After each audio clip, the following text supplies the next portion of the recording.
My name is Camille, and I'm a 21-year-old economics major at one of the top universities in the United States. I've always been proud of my academic achievements, but what I'm truly known for among my peers is my vibrant personality and, admittedly, my looks. I'm tall, standing at 5'7", with a fit physique that I maintain through regular yoga and cycling. My hair is a golden blonde, which I often wear in loose waves down my back. Waking up in the morning has always been a struggle for me. My mom leaves for work at the crack of dawn, so the house is silent when I finally open my eyes. However, Ryder, my stepdad, has a later schedule which turns out to be a blessing for me. He's become something of a morning ritual for me. "Camille, it's time to get up," Ryder would call through my door, his voice a soft but firm reminder that the world outside was waiting. I'd always groan, pulling the covers over my head. "5 more minutes," I'd whisper, knowing those 5 minutes would easily extend if Ryder wasn't there to push me. But he does more than just wake me. He helps me start my day on the right note. After a few gentle nudges, I'd sit up, my eyes still half closed with sleep, and call out, "Ryder, can you come in?" He'd come into my room, carrying a small bottle of essential oils, lavender for calm, eucalyptus for energy, or sometimes a special blend he calls morning motivation. I'd lie back down, and he'd begin to give me a soothing massage with these oils. It's not just about waking up, it's about starting the day with some peace and relaxation. "There, feel better?" He'd ask after the massage, his voice warm and caring. "Much," I'd reply, feeling the knots in my muscles loosen, the scent of oils clearing my mind. We'd then share a few more quiet moments, sometimes dozing off again for just an hour or so, wrapped in the comfort of knowing we had a bit more time before facing the day. This morning routine with Ryder has become a cherished part of my day, a beautiful contrast to the rush of academics and social life I face at university. It's these small, caring moments that make our home life so grounding, even amidst my busy schedule as an economics student. The next morning, the battle with my alarm was even harder. The previous day's workout had left me with an aching body, particularly my chest and hips, where the strain from lifting weights was still palpable. "Camille, time to rise." Ryder's voice came through the door, a familiar sound that usually managed to coax me out of bed. "Ugh, I feel like I've been hit by a truck," I groaned, sitting up with difficulty. "Ryder, could you come in? I need a favor." He entered, his eyes showing concern as he noticed my discomfort. "What's wrong?" "It's from the gym yesterday. My chest and hips are killing me. Can you do a massage? Maybe with those oils again?" I asked, hoping for some relief. Ryder nodded, his expression one of understanding. "Of course, we'll get you sorted."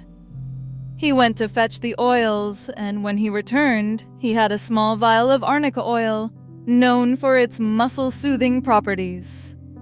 I lay back down, my muscles already anticipating the relief.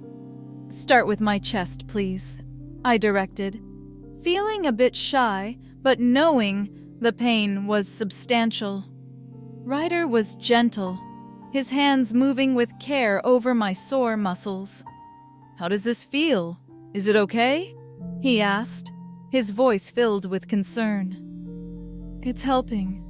Thank you," I murmured, feeling the tension begin to melt away. After a few minutes, he moved to my hips, applying just the right amount of pressure to ease the ache without causing discomfort. "Is this good for your hips too?" he inquired, ensuring my comfort throughout the process. "Much better. You're a lifesaver." I sighed, the warmth of the oil and the soothing touch making me feel like I could conquer the day after all. We spent a few more minutes like this, with him ensuring I was completely relaxed before we both drifted back to sleep for another hour, the comfort of our home providing a stark contrast to the demanding life of a university student. This little morning ritual, expanded by necessity, not only helped soothe my physical pains, but also deepened the bond between us, making the harshness of mornings a little more bearable. The night had settled in, and the house was quiet, with only the soft hum of the refrigerator breaking the silence. My mother had retired to bed early after a long day at work, leaving Ryder and me in the living room, where I was half watching a documentary on economic policy. "Ryder," I whispered, my voice barely above the silence of the night. "Can you come to my room for a minute?" He looked up, his eyes questioning but understanding. "Everything okay?" "Yeah, but I need another favor," I said, leading the way to my room, ensuring our steps didn't creak on the old wooden floor. Once inside, with the door closed behind us, I turned to face him, my cheeks warming with a slight flush of embarrassment. "Listen, don't tell anyone about this, okay? But last night's massage really helped. Could you do it again? Tonight?" I paused, then added even more quietly, "And, my feet are really sore too, would you mind?" Ryder's expression softened, a mix of concern and care. "Of course, Camille. I won't say a word. Let's see if we can ease that soreness for you." I lay down on my bed, pulling my favorite light blue t-shirt a bit lower to cover myself modestly, feeling a bit self-conscious about asking for this kind of help at night.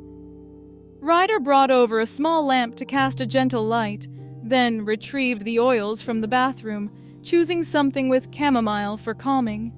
He started with my shoulders, his touch familiar yet comforting in the quiet night. "How's that?" he whispered, ensuring he didn't disturb my mother's sleep. "It's good," I whispered back, relaxing into the mattress. After working through the knots in my back, he moved down to my feet. I felt another wave of shyness, but was too grateful for the relief to protest. "Does this help?" he asked as he massaged the arches of my feet, his voice barely audible. "Yes, thank you," I replied, my voice muffled by the pillow where I had buried my face to hide my embarrassment. We stayed like that, in the dim light, with only the sound of our breaths and the occasional soft pop of muscle tension releasing. It was a moment of trust and care, a secret shared in the quiet of the night, strengthening our bond in an unspoken way. When he finished, I felt not just physically better, but also emotionally supported, knowing I had someone who would help me through the small pains of life, just as much as the big ones. We whispered our goodnights, and I felt the comfort of family, even if it was redefined by our unique circumstances. With my mother away in Florida for a business trip, the house felt unusually quiet. The absence of her daily routines left a noticeable gap, but it also meant more freedom in our evening rituals. That night, after finishing my economics homework, I felt the familiar ache in my muscles, a reminder of the intense yoga session I had earlier. I knew sleep would be elusive without some relief, so I decided it was time for another one of our secret, soothing sessions. I made my way to Ryder's room, the light from under his door casting a soft glow in the hallway. I knocked gently before entering, and his surprised expression greeted me as he saw me standing there, wrapped only in the dim light from the corridor. "Camille? What's going on?" he asked, his voice laced with confusion as he sat up straighter in his bed. I couldn't sleep, I admitted, stepping closer, my vulnerability evident in my tone.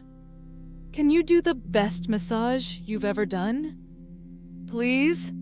My whole body feels tight, especially my hips and feet. Ryder's eyes flicked to my feet, noticing the fresh white polish that gleamed in the low light. Your nails look nice, he commented, a small smile breaking through his initial shock. Thanks, I said, feeling a bit of the tension ease with his compliment. Please, could we? He nodded, understanding the unspoken need for comfort in this empty house. Okay, lie down here. He gestured to his bed, pulling out a bottle of oil from his nightstand, one that smelled of sandalwood and chamomile. I lay down, the cool sheets against my skin, and he began. His hands moved with a rhythm born of care and practice, starting at my shoulders, working down my back, and paying special attention to my hips where the tension was most pronounced. His touch was firm yet gentle, the best he'd ever done, as if he knew I needed this more than usual. Moving to my feet, he noticed again the white polish, commenting, "This color really suits you. It's calming." I smiled into the pillow, the relaxation seeping through me as he worked each toe and the arch of my foot. Thank you, Ryder. This is exactly what I needed. We stayed silent for a while. The only sounds were his hands moving over my skin and the occasional sigh of relief from me. It was a moment of pure, unadulterated comfort, a sanctuary from the world outside. When he finished, he covered me with a blanket, and I nestled closer to him, not out of anything but the need for warmth and companionship in the vast silence of the house. "Good night, Camille," he whispered, and I murmured back, "Good night, Ryder," feeling safe, cared for, and finally ready for sleep.